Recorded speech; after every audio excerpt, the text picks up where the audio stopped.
تو ان کے خلاف ان کا درجہ اللہ نے کتنا بڑا کر کے دکھا دیا. اللہ اپنے شکر گزار بندوں کو کتنا ان کو ایمان کی روشنی سے بھی ان سے پہلے جو ہے روشناس کیا, ان کو اسلام کی روشنی ان کو دے دی, ان کو توفیق دے دی کہ ایمان لے آئے, وہ اسلام قبول کر لیا, اور ان کو دنیا کی بھی ساری آسائشیں دے دی, اور ان کے دل میں اللہ اور اس کے رسول کی محبت بھی ڈال دی ان کافروں سے پہلے.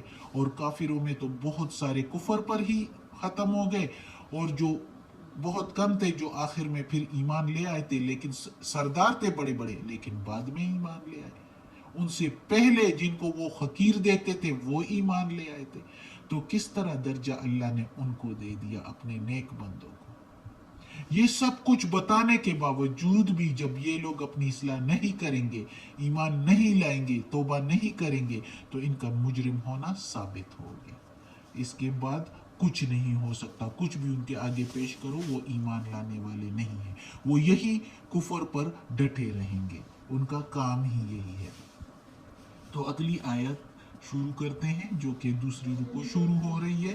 اس میں اللہ تعالیٰ کہتا ہے اپنے پیارے نبی سے, کل کہہ دو میرے پیارے نبی,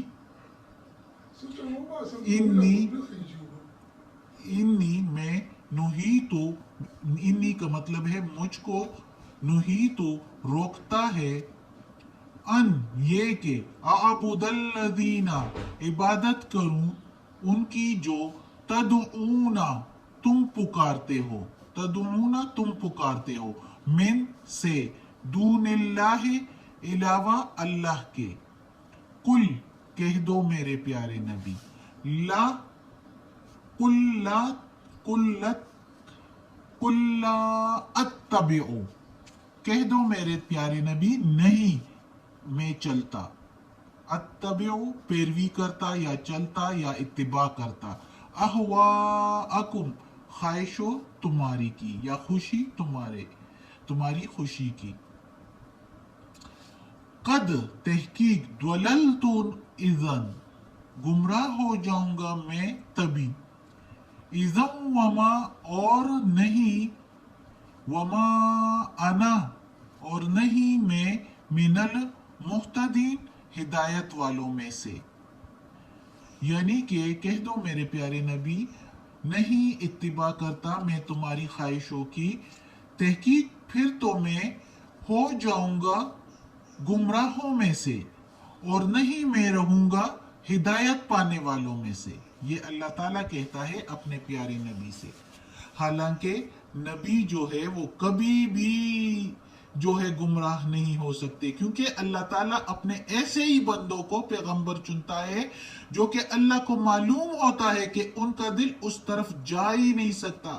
کتنے ہی پیغمبر گزرے ہیں, ابراہیم علیہ السلام کی دیکھو, لوط علیہ السلام, شعیب علیہ السلام, موسیٰ علیہ السلام, ہارون علیہ السلام, ہود علیہ السلام, صالح علیہ السلام, کتنا ہی نوح علیہ السلام, کتنے ہی اپنے قوم نے ان کو تنگ کر دیا, اپنے راستے پر چلنے کی ان کو مجبور کرنے کی کوشش کی, لیکن کوئی پیغمبر اپنے راستے سے ایک قدم بھی نہیں ہٹا, توحید کے دائرے سے ایک قدم بھی باہر نہیں نکالا, ہمیشہ توحید پر ہی قائم رہے. اور اسی طرح محمد صلی اللہ علیہ وآلہ وسلم ہمارے آخری نبی بھی توحید پر ہی قائم رہے. لیکن ادھر اللہ تعالیٰ کلام میں فرما رہا ہے, اصل میں کہہ رہا ہے دوسرے لوگوں کو کہ ان سے کہہ دو میں تو کبھی بھی نہیں چلوں گا, میرا ضمیر, میری عقل, مجھ کو جو وحی کی جاتی ہے وہ مجھے اجازت نہیں دیتی, وہ مجھے روکتے ہیں اس سے جس راستے پر تم چل رہے ہو, جس کو تم پوچھتے ہو میں کبھی بھی اس کو نہیں پوجوں گا. یہ ساری میری عقل اور میرا مذہب, مجھے جو وحی کی جاتی ہے وہ مجھے روکتی ہے. اللہ تعالیٰ کہتا ہے کہ ان سے اس طرح کہو, میں اللہ کے سوا کسی کی عبادت نہیں کروں گا, اور نہ ہی میں تیرے راستے پر چلوں گا, نہ ہی میں تمہاری خواہشوں کی پیروی کروں گا, تمہاری خوشی کو دیکھوں گا. اگر میں نے یہ دیکھا تمہاری خوشی کی خاطر اور تمہاری خواہش کو دیکھا, ان پر چلنے لگا, تو پھر تو میں گمراہ ہو جاؤں گا, تبھی تو میں گمراہ ہو جاؤں گا, اور نہیں رہوں گا میں ہدایت والوں میں سے. اور اگر ایک نبی ایسا کرنے لگے تو پھر دنیا میں ہدایت کا بیج کہاں رہے گا؟ ہدایت کہاں؟ ہدایت تو ختم ہو جائے گی. نعوذ باللہ، ایسے ہو ہی نہیں سکتا کہ نبی ایسے کرے. یہ تو اللہ تعالیٰ اپنے نبی کو مزید لوگوں کو دکھانے کے لیے اور بتانے کے لیے فرما رہا ہے، اور سارے مسلمانوں کو ایک قسم سے بتا رہا ہے کہ تم لوگ دوسروں کو یہی کہو کہ ہماری عقل اور ہمارا ضمیر یہ ساری دلیلیں دیکھ کر ہمیں نہیں اجازت دیتے کہ ہم اللہ کے سوا کسی اور کی عبادت کریں. اگر تھوڑی سی بھی غور و فکر کوئی کرے تو اللہ نے یہ سب کچھ بنایا ہے، اور یہ اللہ کا کلام پڑھیں اور اس پر عمل کریں اور ترجمے سے پڑھیں. اب تو ہر زبان میں اس کا ترجمہ موجود ہے. اگر کوئی چاہے تو نہ، دنیا میں اللہ نے اپنی عبادت اور بندگی کے لیے بھیجا. اللہ تعالیٰ کہتا ہے کہ کون میری بندگی کرے گا. اگر لوگ دنیا ہی کے کاموں میں ڈوب جائیں اور اللہ کی بندگی چھوڑیں تو بندہ گیا ناکام، کام سے گیا. اس کا یہ دنیا ہی بس دنیا ہے. دنیا تو فانی ہے، آخرت جو ہے وہ ختم ہو گیا، وہ دوزخ تیار کیے گئے ہیں. اللہ یہ نہیں کہے گا کہ میں نے تمہیں دنیا کے کاموں کے لیے بھیجا تھا، میں نے تمہیں روزی کمانے کے لیے. روزی تو میں دیتا ہوں، روزی دینے والا تو اللہ ہے.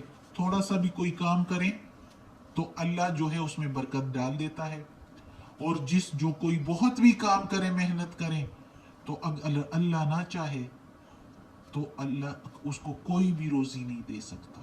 چاہے دن رات روزی کمانے میں جو ہے وہ محنت کرتا رہے، لیکن جب اللہ کی مرضی نہیں ہوگی تو کچھ بھی نہیں ہوگا.